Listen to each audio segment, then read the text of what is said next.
Traicionada por el jefe de la mafia coreana y humillada por su familia, ella perdió 80 kilos y se vengó. Repite ese título. Despacio. Porque lo que estás a punto de escuchar no es una historia de dietas ni de superación personal con fondo musical motivacional. Es algo mucho más oscuro, mucho más real.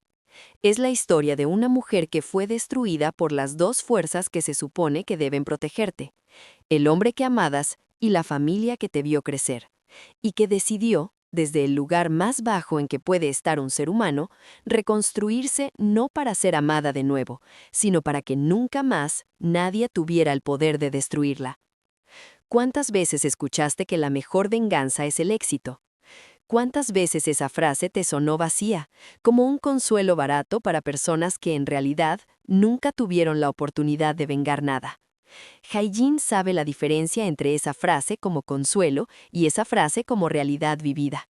Y la diferencia, resulta, es de exactamente 80 kilos, 3 años de silencio absoluto y una noche específica en Seúl que las personas que estuvieron presentes todavía no pueden describir sin que algo cambie en su expresión. Hae-jin tenía 32 años cuando su mundo colapsó. No de manera gradual, no con las señales que en retrospectiva siempre parecen obvias. Colapsó en una noche, con una imagen en un teléfono que no debería haber visto, en una habitación donde no debería haber estado, en una vida que de pronto dejó de reconocer como propia. El hombre al que había entregado 6 años de su vida, el hombre cuya familia había adoptado como sustituto de la suya propia, el hombre por quien había reducido ambiciones, sacrificado oportunidades y reconfigurado su identidad completa, estaba en esa imagen con otra persona. No era la traición en sí lo que la destruyó, era lo que vino después. Era la familia que eligió creerle a él, eran las palabras que le dijeron, era el peso, literal y metafórico, que acumuló en los meses siguientes como la única forma que su cuerpo encontró de procesar un dolor que no cabía en ningún lenguaje. Quédate hasta el final, porque la historia de Hae-jin no termina en el colapso, termina en algo que ninguno de los que la humillaron vio venir. Y cuando llegue ese momento, vas a entender por qué esta historia se cuenta. Para entender la magnitud de lo que Hae-jin perdió esa noche, necesitas entender lo que había construido. No en términos materiales, aunque eso también importa, sino en términos de identidad, de las decisiones que una persona toma durante años que van construyendo, ladrillo a ladrillo, la versión de sí misma que cree que es.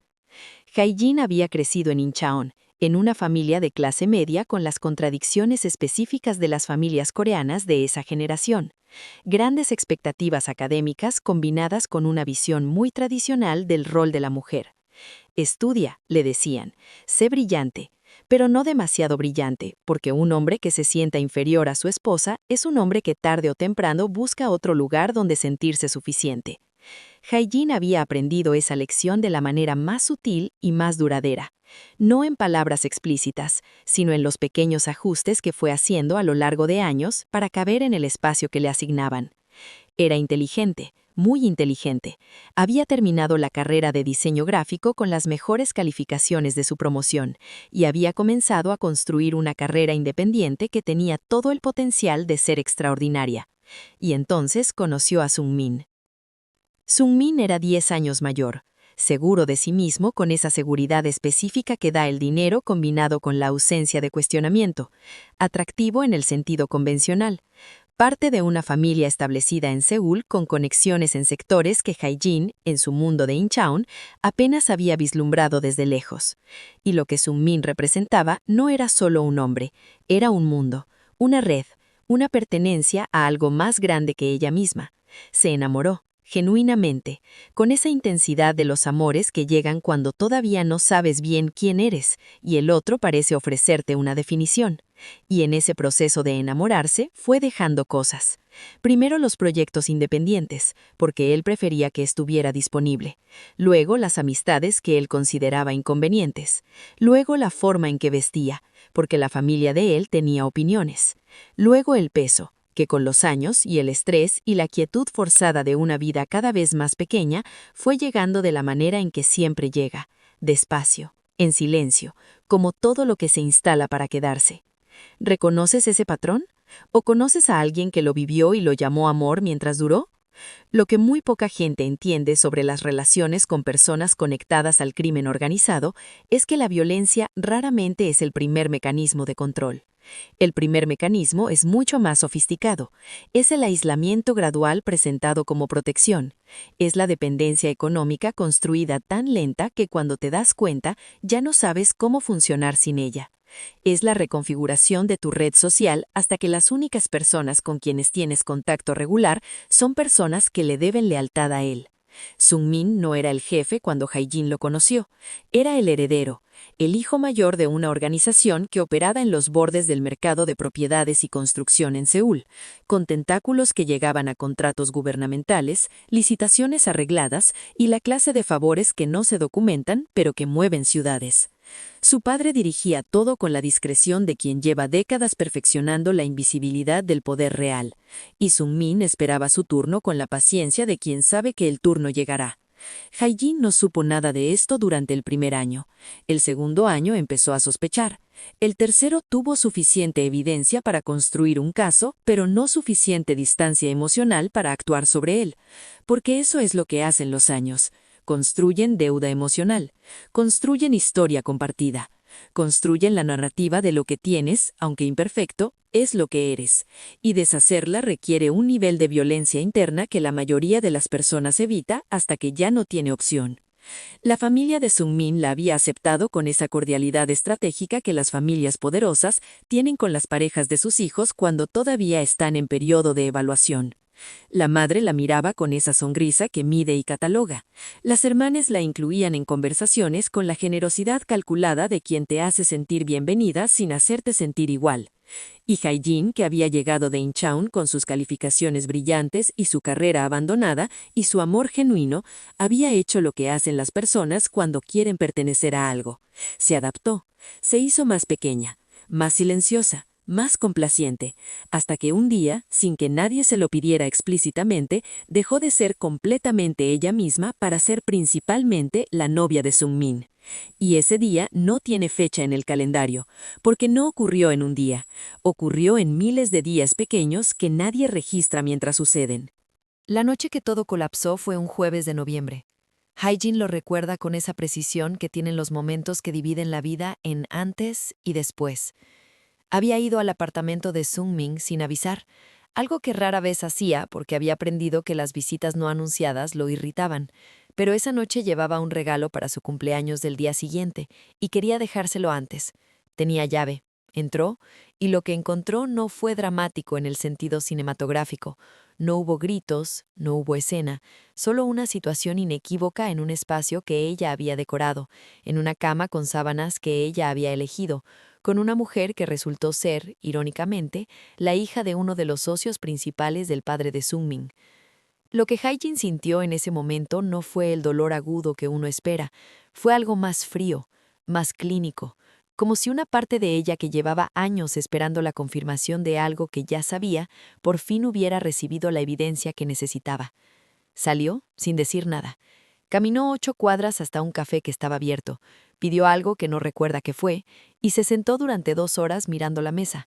Sung-min llamó 16 veces esa noche. No contestó ninguna. Al día siguiente llamó la madre de él. Hae-jin sí contestó esa llamada, quizá porque una parte de ella todavía esperaba algo diferente de esa mujer que durante 6 años había llamado prácticamente suegra. Lo que recibió fue lo opuesto. La madre de Sung-min habló durante 12 minutos con esa voz calmada y precisa que usan las personas cuando han preparado lo que van a decir. Le explicó que estas cosas pasan, que los hombres como Sung-min tienen presiones que las mujeres en su posición no siempre comprenden, que la otra mujer era una situación estratégica, no sentimental, y luego dijo algo que Hae-jin nunca olvidó, algo que en los años siguientes se convirtió en el combustible más consistente de todo lo que vendría. Hae-jin, seamos honestas, tú nunca fuiste realmente lo que Sung-min necesitaba, eras conveniente, y lo conveniente tiene fecha de vencimiento. Colgó.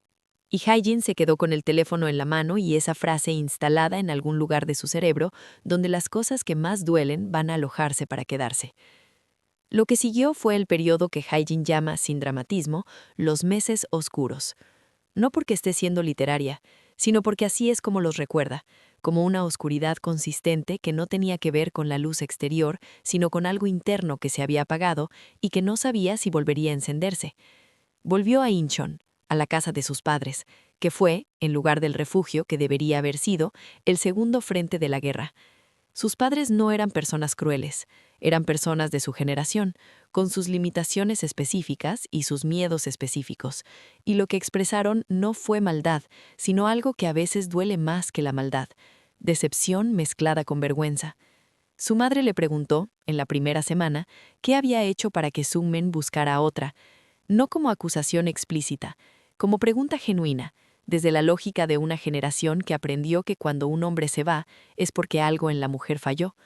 Su padre no dijo mucho, pero el silencio de su padre tenía un peso específico que Hae-jin había aprendido a leer desde niña.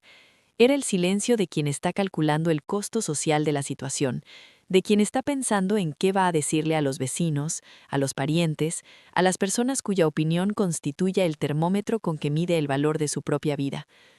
Los familiares llegaron gradualmente, como llegan siempre en estas situaciones, con el pretexto de apoyar y con la realidad de observar. Una tía que preguntó, con esa delicadeza envenenada que solo las tías dominan, si Hae-jin había descuidado a Sungmin en los últimos tiempos. Un primo que hizo un comentario sobre el peso, sobre cómo las mujeres, cuando engordan, pierden el interés de los hombres, dicho con una sonrisa como si fuera un consejo útil. Una prima que contó, sin que nadie se lo pidiera, que había visto a Sungmin en una cena con la otra mujer y que se veían muy bien juntos. Cada comentario por separado podría descartarse. Juntos, acumulados en semanas y meses, construyeron algo que Hae-jin describe como la segunda destrucción. Porque si la traición de Sungmin destruyó su confianza en el amor, lo que hizo su familia destruyó algo más fundamental: su confianza en que merecía ser tratada con dignidad por las personas que supuestamente la amaban. El peso llegó de la manera en que siempre llega cuando el dolor no tiene salida, no de golpe, no con una decisión consciente de abandonarse, sino como el agua que encuentra grietas, despacio, con paciencia, llenando todos los espacios que el dolor va dejando vacíos. Hae-jin pasó de 78 kilos a 158 kilos en 18 meses. Cada número en esa progresión tiene una historia. Tiene noches sin dormir y días sin moverse, y comida que no era placer, sino anestesia. Tiene el momento específico en que dejó de mirarse al espejo no porque no quisiera verse, sino porque lo que veía confirmaba todo lo que las voces de su familia y la traición de Sungmin le habían instalado como verdad, que era demasiado, que era insuficiente, que era conveniente con fecha de vencimiento. El cuerpo hace eso. Cuando la mente no puede procesar el dolor, el cuerpo lo almacena. Lo hace visible de maneras que la mente puede señalar y decir, ahí está, eso es lo que soy, eso explica todo. Y el mundo, que nunca pierde la oportunidad de confirmar las peores creencias que tienes sobre ti mismo, respondió de manera predecible. Las miradas en la calle, los comentarios en la familia que ya no se molestaban en disfrazar de preocupación, el rechazo en una entrevista de trabajo, donde la entrevistadora la miró de arriba a abajo antes de decirle que el perfil no encajaba, la ropa que dejó de ponerse, los espacios que dejó de ocupar, la versión de sí misma que fue archivando como si fuera documentación de algo que ya no existía. Pero aquí está algo que Hae-jin dice ahora, desde el otro lado de todo esto, con esa claridad que solo da el tiempo y el trabajo duro de entenderse a uno mismo. El peso no fue su fracaso, fue su respuesta. Fue la única forma que su sistema encontró de sobrevivir a una cantidad de dolor para la que nadie le había dado herramientas. Y entender esa diferencia, la diferencia entre el fracaso y la respuesta, fue el primer milímetro del camino de regreso. Solo 1 milímetro, pero en un camino de regreso, el primer milímetro es el que más cuesta. ¿Alguna vez tu cuerpo respondió al dolor de una manera que el mundo interpretó como debilidad, cuando en realidad era la única forma que tenías de seguir en pie? El punto de quiebre llegó de la manera más inesperada. No fue una revelación dramática. No fue un discurso motivacional, ni un libro de autoayuda, ni una conversación transformadora con alguien sabio. Fue una imagen. Una fotografía en una revista de sociales que alguien dejó sobre la mesa de la cocina de sus padres, quizá por accidente, quizá no. Sungmin en una fiesta de gala en Seúl, con la otra mujer del brazo, sonriendo con esa sonrisa de quien tiene exactamente lo que quiere y sabe que el mundo lo está mirando. Bien vestido, bien posicionado, rodeado de las personas correctas, completamente intacto. Y Hye-jin, que llevaba 18 meses construyendo una arquitectura interior basada en la creencia de que ella era el problema, miró esa imagen durante un tiempo largo. Y algo cambió. No de manera heroica, no con música de fondo, sino con esa frialdad silenciosa que a veces es más peligrosa que la rabia. Pensó, él está bien, completamente bien. La persona que te traicionó, que permitió que su familia te destruyera, que nunca ofreció una disculpa real porque nunca creyó que debía una, está en una revista de sociales sonriendo. Y tú estás en la cocina de tus padres sintiéndote exactamente lo que ellos te dijeron que eras. ¿Y si el problema no eras tú? ¿Y si nunca fue tú? Ese pensamiento, tan simple y tan radical al mismo tiempo, fue la primera grieta en la arquitectura del dolor que había construido. No la derribó de inmediato. Las arquitecturas que llevamos años construyendo no se derriban con un pensamiento, pero la agrietó. Y una arquitectura con una grieta ya no es la misma que antes. Hye-jin guardó la revista, no para atormentarse, sino como recordatorio de lo que no quería. A veces la claridad sobre lo que no quieres llega antes que la claridad sobre lo que sí quieres. Y esa claridad negativa, esa certeza de que no iba a quedarse siendo la persona que esa foto confirmaba que él creía que era, fue suficiente para levantarse al día siguiente y hacer algo diferente por primera vez en 18 meses. Lo primero que hizo fue buscar una médica. No un nutricionista, no un gym, una médica. Porque Hye-jin, incluso en su punto más bajo, conservaba la inteligencia analítica que siempre había tenido, y entendía que lo que había pasado en su cuerpo en 18 meses no era un problema de disciplina, sino un problema de salud, física y mental, en proporciones iguales e inseparables. La médica que encontró se llamaba doctora Park Soo-jin. Tenía 45 años, especialización en medicina metabólica y endocrinología, y la característica específica que Hye-jin necesitaba en ese momento más que cualquier conocimiento técnico. No la juzgó. Ni una sola vez durante la primera consulta, que duró 1 hora y media, la doctora Park hizo el gesto, la pausa, la inflexión de voz que Hye-jin había aprendido a detectar con precisión quirúrgica en 18 meses de ser mirada por su cuerpo antes de ser escuchada como persona. Le hizo preguntas, escuchó las respuestas, ordenó análisis, y al final dijo algo que Hye-jin describe como la segunda frase más importante que escuchó en ese periodo, después de la frase de la madre de Sung-min. Tu cuerpo respondió a un trauma sostenido de manera completamente coherente. Lo que vamos a hacer ahora es darle mejores herramientas para responder. Esto va a ser lento, va a ser difícil, y va a funcionar si tú decides que funcione. Sin promesas mágicas, sin antes y después en 12 semanas, sin la narrativa de la transformación rápida que la industria de la salud vende como si el cuerpo humano fuera un proyecto de renovación con fecha de entrega. Solo honestidad. Y esa honestidad fue paradójicamente lo más esperanzador que alguien le había dicho en meses. Paralelamente, la doctora Park la derivó a una psicóloga. Hye-jin fue con la resistencia que tienen las personas que han aprendido a no mostrar el interior porque mostrarlo siempre tuvo costos. Pero fue. Y en esa primera sesión, cuando la psicóloga le preguntó cómo estaba, Hye-jin, que llevaba 18 meses respondiendo bien a esa pregunta en automático, dijo la verdad por primera vez. Y la verdad duró 40 minutos, y terminó con ella llorando de una manera que no había llorado desde aquella noche del jueves de noviembre, porque por fin había un espacio donde el llanto no era debilidad, sino información. Los primeros 6 meses no hubo resultados visibles. Eso es lo que nadie cuenta sobre la transformación real, que hay un periodo largo, invisible desde afuera, donde todo el trabajo ocurre sin que el espejo o la báscula confirmen nada.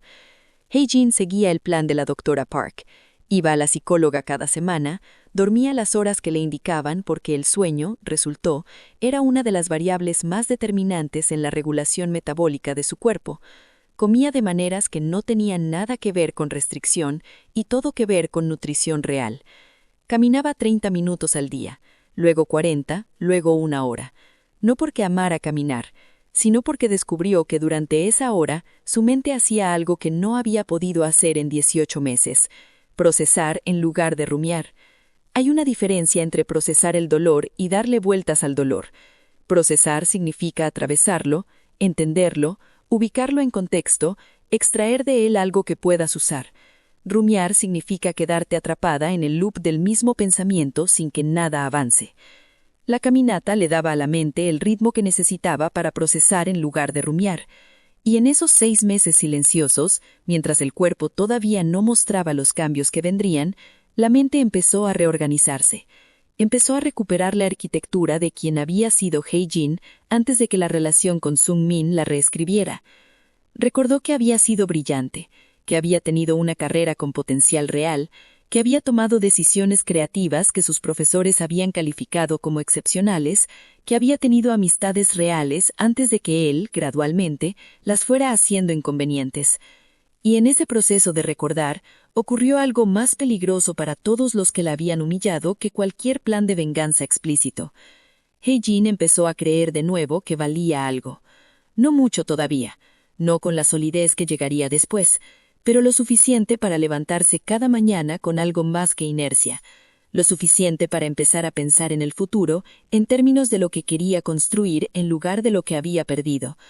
Y ese cambio, invisible desde afuera, fue el verdadero inicio de todo lo que vendría. Al año de haber comenzado el proceso, Hye-jin había perdido 34 kilos. No era el número que los titulares usarían después, pero era un número real, ganado con trabajo real. Y lo que significaba no era principalmente estético.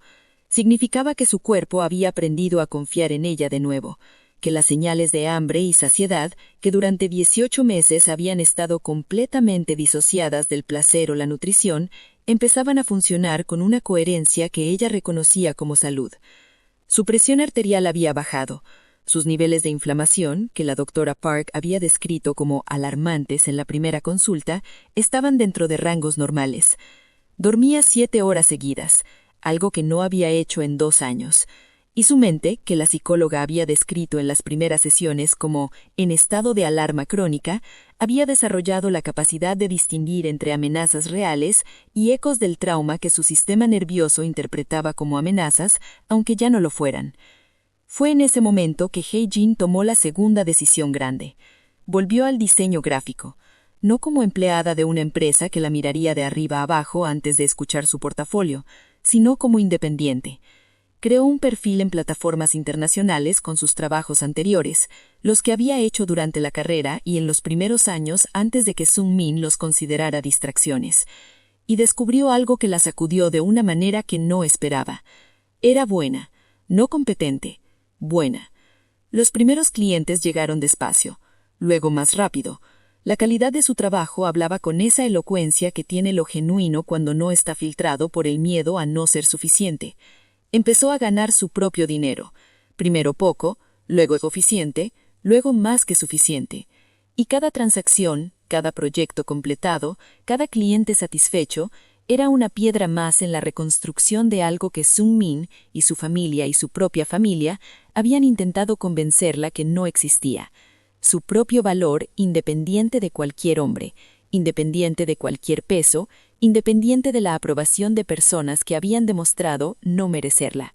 Al año y medio del proceso, ocurrió algo que Hye-jin no había anticipado y que la psicóloga describió como el obstáculo más común en la recuperación profunda. La familia se dio cuenta de que estaba mejorando y quiso reclamar crédito por ello. La madre empezó a contarles a los vecinos que había apoyado a su hija en todo momento. El padre comenzó a hablar de la fuerza que heredó de la familia. La tía, que había sugerido que Hye-jin había descuidado a Sung-min, de pronto aparecía con consejos nutricionales y anécdotas de otras mujeres que habían superado lo mismo. Y Hye-jin, que para entonces llevaba meses trabajando en la psicología la diferencia entre perdonar y permitir, tuvo que tomar la decisión más difícil del proceso.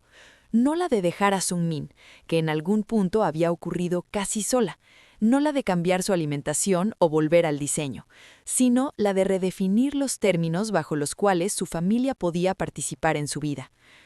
Tuvo una conversación con su madre que duró 3 horas. No fue una confrontación, fue algo más preciso que eso, una declaración de condiciones. Le dijo, con la calma de quien ha procesado suficientemente el dolor como para no necesitar que la otra persona lo reconozca para seguir adelante: te quiero, y no voy a dejar de quererte, pero las condiciones de nuestra relación van a cambiar porque las anteriores no me protegían. Puedes aceptar eso o no, pero no están en negociación. Su madre lloró, argumentó, trajo a colación sacrificios y años y amor. Hae-jin escuchó todo, y no cedió, porque había aprendido, en 18 meses de trabajo duro, la diferencia entre la culpa como información y la culpa como manipulación.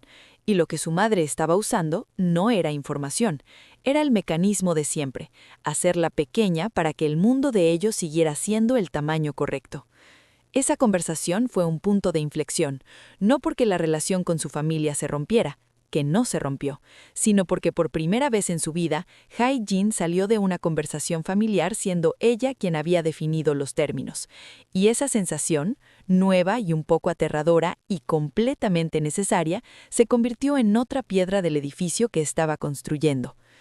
A los 2 años y 3 meses de aquella noche del jueves de noviembre, Hae-jin había perdido 80 kilos, el número exacto que el título de esta historia promete.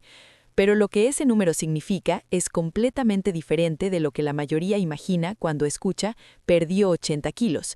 No es una historia de voluntad de hierro y privación heroica.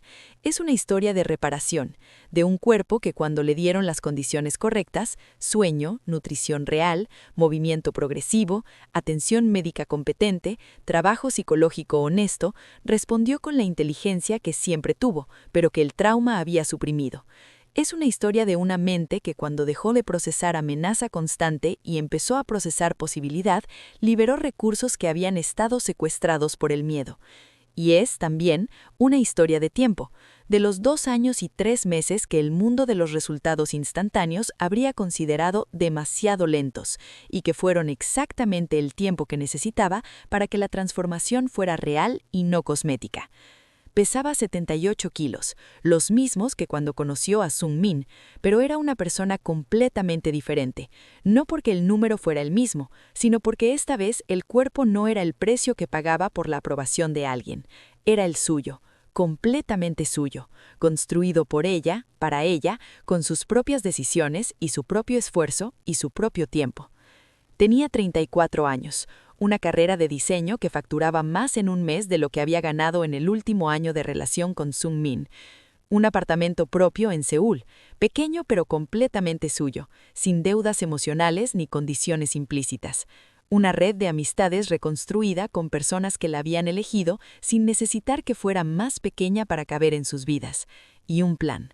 Un plan específico, detallado, con fechas y lugares y consecuencias calculadas, no de destrucción, sino de visibilidad, porque la venganza que Hae-jin había construido en 2 años no era el tipo que destruye al otro, era el tipo que te hace tan indudablemente real, tan irrefutablemente presente, que el otro no tiene otra opción que enfrentarse a lo que eligió descartar. No necesitas humillar a quien te humilló, solo necesitas aparecer de tal manera que su propia gente vea lo que él no supo ver, y dejar que el tiempo haga el resto. La oportunidad llegó 6 semanas después de que Hae-jin terminó de trazar el plan. Una gala anual del sector inmobiliario de Seúl, uno de los eventos más importantes del calendario social y de negocios en ese mundo. El tipo de evento al que asistían exactamente las personas correctas para que lo que Hae-jin tenía planeado funcionara. Fue invitada legítimamente, como diseñadora de identidad corporativa de una de las empresas medianas más respetadas del sector, cuyo CEO la había contactado 6 meses antes después de ver su portfolio en línea. Llegó sola, con un vestido de un diseñador coreano emergente que había elegido con la misma precisión con que elegía cada elemento de un proyecto gráfico. El color, el corte, la manera en que hablaba de quien lo llevaba sin necesitar que quien lo llevara dijera nada. Entró al salón.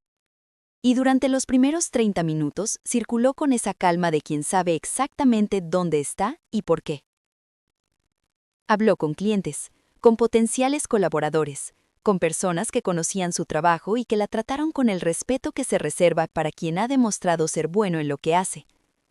y entonces lo vio a él. Sungmin, en el centro del salón, con la postura de quien ha heredado el poder que esperaba y que lo usa con la comodidad de quien nunca dudó que le correspondía. Con su grupo de siempre, con su mundo intacto, y junto a él, su madre. La misma mujer que 2 años y 3 meses antes le había dicho por teléfono que era conveniente con fecha de vencimiento. Hyejin no se movió hacia ellos, no necesitaba hacerlo, porque en ese tipo de eventos, en ese tipo de mundos, la información viaja sola. En menos de 20 minutos, 3 personas diferentes se habían acercado a Sungmin a preguntarle si conocía a la diseñadora de identidad corporativa que había transformado la imagen de la empresa Chen, una de las más respetadas del sector, y cuyo trabajo estaba siendo comentado esa noche como una de las propuestas más interesantes que habían visto en años. Sungmin los escuchó, y en algún momento, inevitablemente, giró la cabeza en la dirección correcta, y vio a Hyejin. Y Hyejin, que lo vio girarse, no sonrió, no frunció el ceño, no hizo nada de lo que él podría haber anticipado. Simplemente lo miró, con esa mirada que tiene la gente cuando ya no necesita nada de ti, y siguió su conversación. Fue la madre de Sungmin quien se acercó primero, lo cual, si lo piensas, dice todo lo que necesitas saber sobre la dinámica de poder en esa familia. Caminó hacia Hyejin con esa sonrisa calibrada que Hyejin recordaba bien, la sonrisa de quien evalúa mientras parece saludar. Se detuvo frente a ella. Hubo un segundo de silencio donde la madre de Sungmin procesó visualmente a la mujer que tenía delante y la comparó con la mujer que recordaba de 2 años atrás. Y en ese segundo, Hyejin vio algo que no había calculado pero que resultó ser el momento más valioso de toda la noche. Vio a esa mujer no saber qué decir. La mujer que nunca dudaba, la mujer que tenía una respuesta para todo, que operaba en el mundo social con la fluidez de quien lleva décadas dominándolo.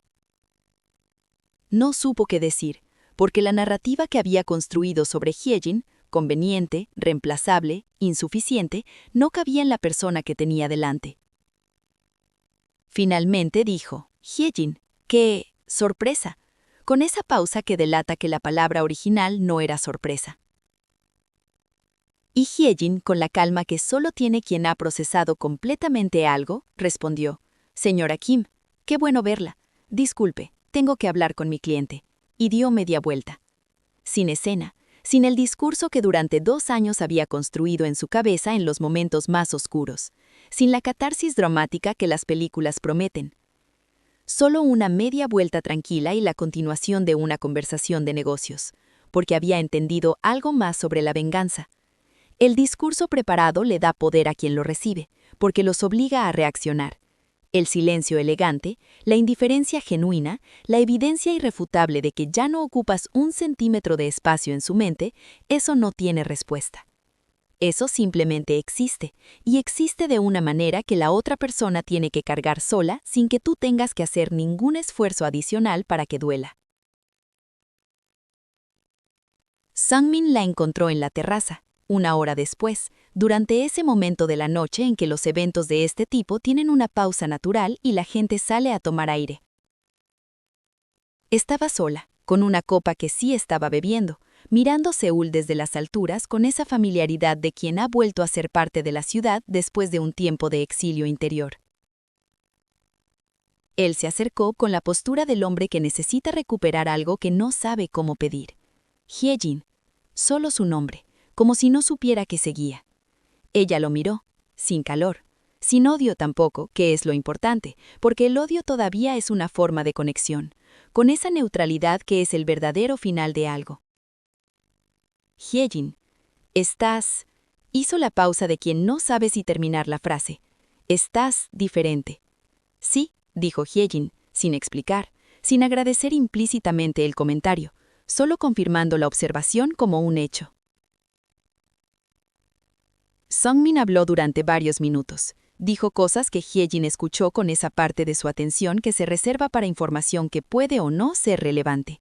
Dijo que pensaba en ella, que lo que pasó no fue lo que pareció, que las circunstancias de entonces eran complicadas, que si hubiera podido hablar con ella antes de que todo se desordenara. El tipo de discurso que los hombres construyen cuando el tiempo y la comparación los obligan a revisar las decisiones que tomaron como si fueran obvias. Hyejin lo dejó terminar, y luego dijo con una tranquilidad que no era actuada sino completamente real. Sungmin, pasé 2 años reconstruyendo todo lo que los 6 años contigo y tu familia contribuyeron a destruir. No te guardo rencor, pero tampoco tengo nada para ti. Lo que tienes que decirme ya no llega a ningún lugar relevante. Hizo una pausa, y añadió no como golpe final sino como observación genuina. Espero que estés bien. Y volvió al interior del salón, dejándolo en la terraza con el Seúl nocturno como único testigo de lo que acababa de ocurrir. Lo que siguió a esa noche no fue dramático en el sentido narrativo. No hubo colapso público de Sungmin ni arrepentimiento espectacular de la familia. El mundo del poder raramente produce ese tipo de consecuencias visibles, y Hye-jin, que lo sabía, nunca lo había esperado. Lo que sí ocurrió fue más sutil y, en ciertos sentidos, más satisfactorio. La reputación de Hye-jin en el sector siguió creciendo. El trabajo que había presentado esa noche generó 3 nuevos contratos en los 2 meses siguientes, uno de ellos con una empresa que era competencia directa de la familia de Sungmin en un segmento específico del mercado. No fue intencional, fue simplemente que su trabajo era bueno, y el mercado respondía al trabajo bueno con la misma lógica con que responde a todo lo demás. Pero la ironía de que el dinero que la familia de Sungmin había considerado conveniente con fecha de vencimiento terminara compitiendo con ellos en su propio territorio no se le escapó a nadie que conociera la historia completa. La madre de Sungmin la llamó 2 semanas después de la gala. Hye-jin contestó, porque había decidido que contestar desde la fortaleza era diferente a contestar desde la necesidad. La conversación fue breve. La madre de Sungmin dijo que había reflexionado sobre algunas cosas del pasado, que quizás había habido malentendidos, que le gustaría mantener el contacto. Hye-jin escuchó todo y respondió con la misma educación y la misma firmeza con que había respondido a su propia madre meses antes. Lo que pasó entre usted y yo no fue un malentendido, fue una elección que usted hizo con plena conciencia. No le guardo rencor, pero el contacto que usted propone no tiene ningún valor para mí en este momento de mi vida. Colgó, y fue a prepararse un café, con esa normalidad doméstica y absoluta que es, en sí misma, la forma más completa de la libertad. Aquí es donde necesitas detenerte con la historia un momento, porque hay una narrativa fácil disponible para lo que le pasó a Hye-jin, y esa narrativa fácil, aunque tiene elementos verdaderos, no captura lo más importante. La narrativa fácil dice, mujer traicionada y humillada decide perder peso para vengarse y lo logra. El mensaje implícito, la transformación física fue el vehículo de la venganza, el cuerpo delgado fue la victoria. Y esa lectura, aunque entendible, invierte la causalidad de manera que termina siendo casi tan dañina como lo que hicieron Sungmin y su familia. Porque la transformación de Hye-jin no fue sobre el cuerpo, o mejor dicho, el cuerpo fue el resultado, no la causa.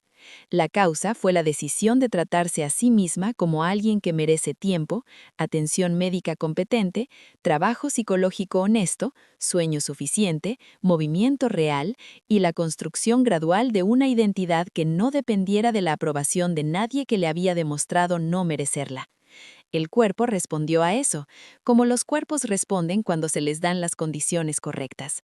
Pero si Hye-jin hubiera tomado esas mismas decisiones y su cuerpo, por razones metabólicas o genéticas o cualquier otra razón completamente legítima, hubiera respondido de manera diferente, ¿habría sido menos válida la transformación? ¿Menos real la recuperación? ¿Menos completa la venganza? La respuesta es no.